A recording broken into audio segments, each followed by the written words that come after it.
Buzz Radio. We're back again. We got Quest Mcody on the line. We're gonna bring him in with Asha and Sasha, and we're gonna do this thing. What's up, Quest? This is Asha. How are you? Good, Asha. You alright? Good. Yeah, I'm chilling. I'm chilling. We're happy to have you on our show. So we're going to get right into this interview. So it's been about what, 5 years since you came back to battle rap? You took about a 5-year break, correct? Yeah, like '09. After me and I did like a battle or something. And even before that, I never really battled a lot in spurts or whatever. I just did it when I felt like doing it. Okay, is the climate different? The climate is different, but the biggest change is some of the things that I couldn't do when I battled back in the day, I can do now. Like being able to show lyricism, like you sound too balanced. We were freestyling, so like the more spontaneous you sound, the less prepared you sound. As long as it was still good, that was what you were shooting for. So battle rap was a little more dumbed down, maybe in the sense of lyrical content, but maybe not creativeness and wittiness. Okay, so you before while you were promoting the power event that Barbarian Battle Grounds had in November, you were in the rooms and I saw too many people I felt doubting you, and yet you came in and had a great showing, in my opinion, against Daylight. Do you feel like you redeemed yourself against all your naysayers? No, I mean, it's really like, in this battle rap, not many people knew who Quest Mcody was, unless they followed battle rap beforehand. So I think, like, I saw some comments where people thought I was a new dude. With me, it was just a level of competition, being able to say, okay, this is one of the people that y'all think is the best. Not even y'all think that. This is one of the top battle rappers right now. I know how to step up to the plate against the competition there. So I had it in my mind once he took the battle, that if he came with what I know he could come with, we have a classic battle. And we both respect one another. So, shout out to Daylight for taking the battle, because a lot of cats wouldn't have took that battle. So I appreciate that. So do you now have a very clear purpose in terms of what you want to do with your battle career? I just want to enjoy myself. I mean, I'm battling because I want to, not because I have to. It's not really about money. I got a regular life. I got kids. I got a job. I got a regular life. And I'm able to sustain a quality of life that without battle rap would still be there. So since it's all the essence, it's all my love for it, my interest in it, it's the best place for me to do. So I just want to be able to have fun with what I do, and enjoy just the whole culture of it. Because initially it was like when I battle ice or when we do the WRCs or whatever, it was always like, yo, I gotta sit up and meditate on hate on motherfucker. Like I gotta literally just not like a person for a long time, and that shit began to wear on my fucking soul. I think, but now is love for the sport of it, Yeah, fair enough. So during your showing against Tycoon Tax at Blackout 5, the KOTD event, and you had another terrific showing, if I do say so myself. So border issues with battle rappers was mentioned, and I was just wondering what your feelings are. Do you think that battle rappers that have border issues, do you think it impedes the quality of cards that can be put out, people not being able to cross the border, people refusing to cross the border? How did you cross the border? Can you speak on that for us? Like, it's not like public knowledge. I talked about it in Toronto, but I don't dwell on it. But like, I got a felony. I got a felony something. I'm not even gonna dig into it, but it's a felony that would ban me from being able to try to travel into Canada. But there's procedures that you could go through to get cleared. So like if you got an outlet to get with a lawyer or whatever, if you're one of those artists that are lucky enough to be booked and high enough demand to get a couple extra dollars in your pocket, I mean, I'm trying to figure out what you get out of it. Just because you got a felony or doesn't mean you can't get in. It just means you might have to go through a little extra bit. You might have to pay some money, all type of stuff. So do you think that it's a personal choice and that people are choosing not to cross the border because they just don't they don't want to go through those procedures? No. I think people want to travel. I mean, it's ignorance to what's available. I mean, there's people that thought because they had felonies they couldn't vote, or because they had felonies they couldn't get certain jobs. It's ignorance to the law. So or laziness not to find out. But like, you know, the information is out there. So if you really want something, you'll figure out what you can get it. Like if they say, yo, if you got a felony, you can't get this $1 million. We got sitting here for you. At that point, you want that million. You got to do whatever you got to do to get rid of that felony so you can get it. So it's all about what people want and what people are educated on. Yeah, I get it.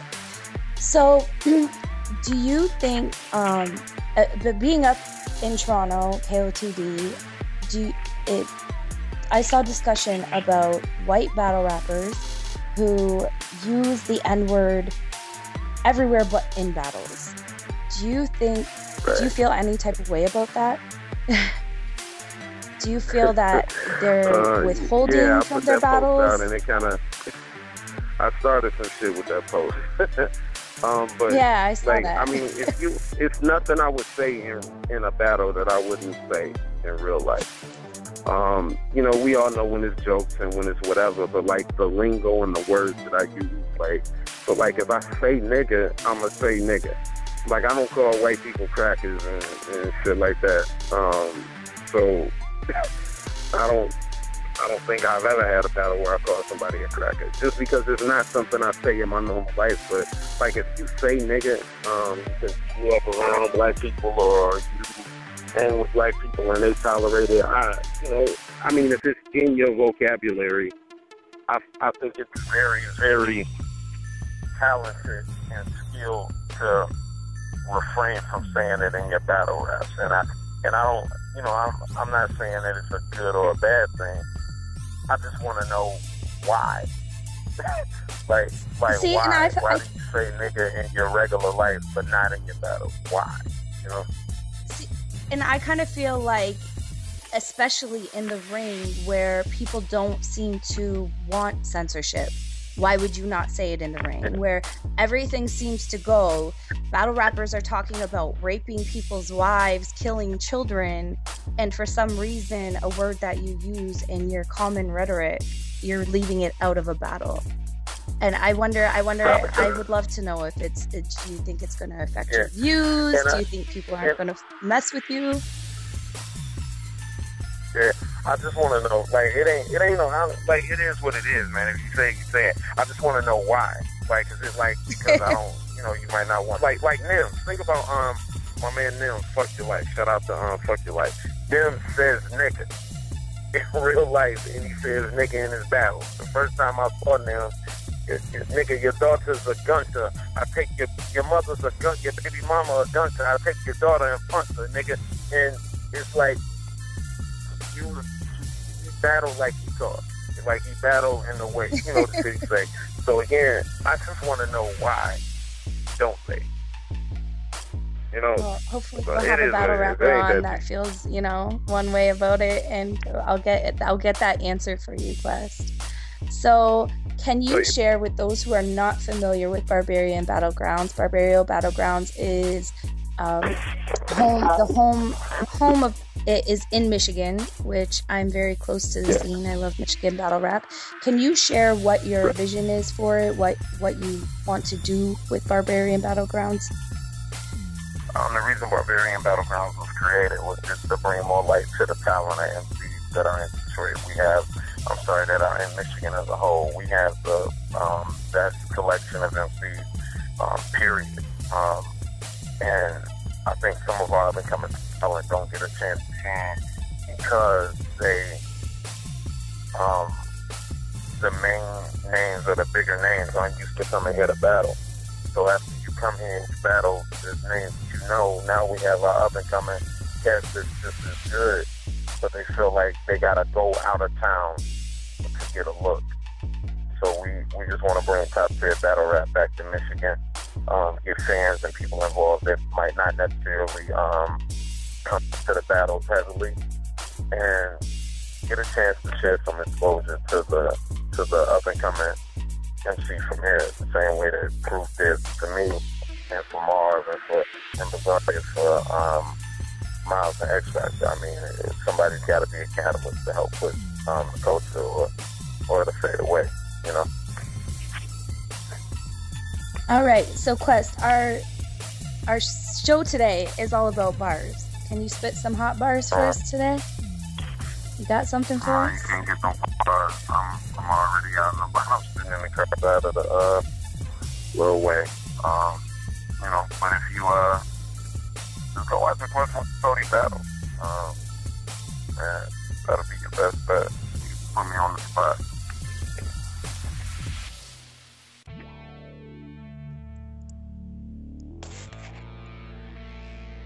Rich. Hello? Yes.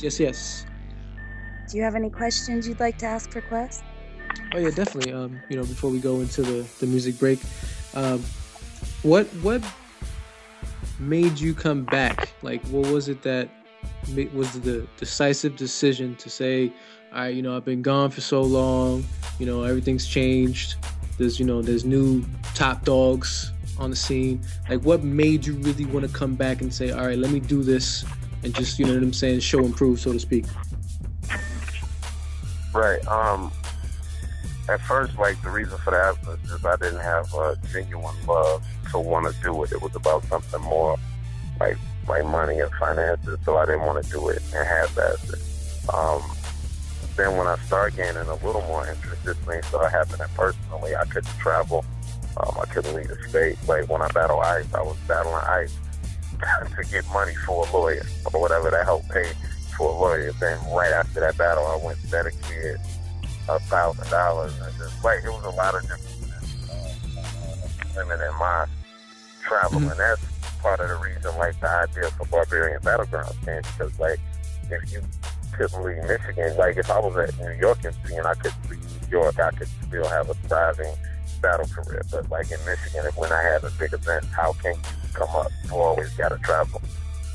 So just seeing the shift in it and going to events and getting that urge or that feeling, it's the same thing if you got an addiction or something. Even if you kick the habit, if you start hanging around the people that still indulge in whatever you kick, you're going to gain interest in it, again. And luckily it was a love and not necessarily a quote-unquote lust for it, you feel me? Mm-hmm. I got you. That's what's up. Hey, Sasha, do you have anything you want to ask him real quick? Sasha, are you there? Nah, I'm straight. Sorry, my mic cut out for a quick second. But nah, I think everything was covered. And I just wanted to offer up an opinion regarding your income, why people tend to nigga outside the battle arena. My take on it is the bars are rehearsrsed, they're written, right?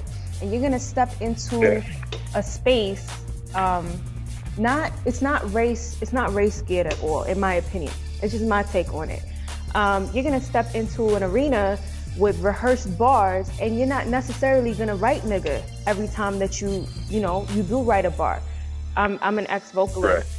I don't write nigga every time I wrote a verse, right? Or every time I wrote a hook. But I say it on a daily basis. I grew up in Flatbush. That's my background. That's where, it comes from in my vocabulary. I think people who tend to, and this is not just coming from, only white rappers are excluding the word nigga. You can find other rappers that do it that are of race. I think it's just when you're rehearsing your bars and when you're actually writing out your bars, you don't necessarily write the way that you speak. Do you understand? It doesn't come off the way that. I did an album called The Light Project, and I didn't curse, I didn't say nigga, I didn't say anything. It was a positive album on iTunes, on that pimp right now. You can grab it if you want. But that, like, my thing isn't necessarily rather than right or wrong for saying it, but like, if you're not, why didn't you say it? Like, if it's an instance where you would say nigga, and you say, you know what, I don't want to say nigga. It's like, why? That's the question. Like, even though I know sometimes it just don't flow out that way, are there times where you want to say nigga and you omit it? And if that's the time that you say, you know what, nah, I ain't saying nigga. I just want to know why. Because battle rap is a little bit race conscious at this point. There are race issues. I don't know if you tuned into the T-Top interview, but we did touch on race issues in battle rap. And you do have to understand that these white rappers are coming into an industry that's been dominated by our neighborhoods, by our people. And by our people, I mean people of race.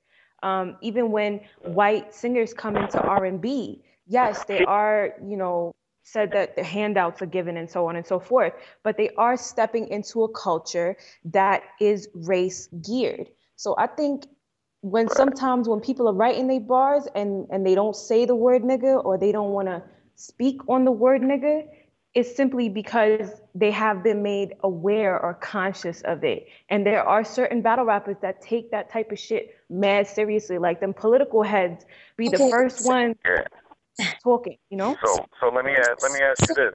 Why not take it out of your everyday vocabulary?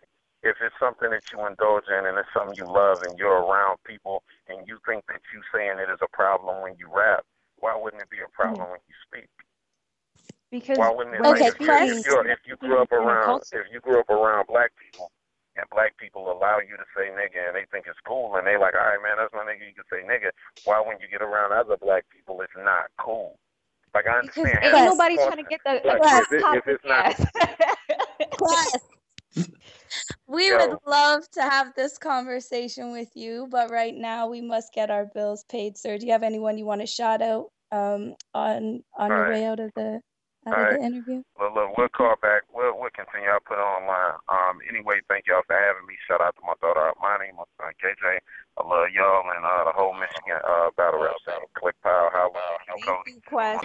You are now tuned into the world famous 100 Bars Radio.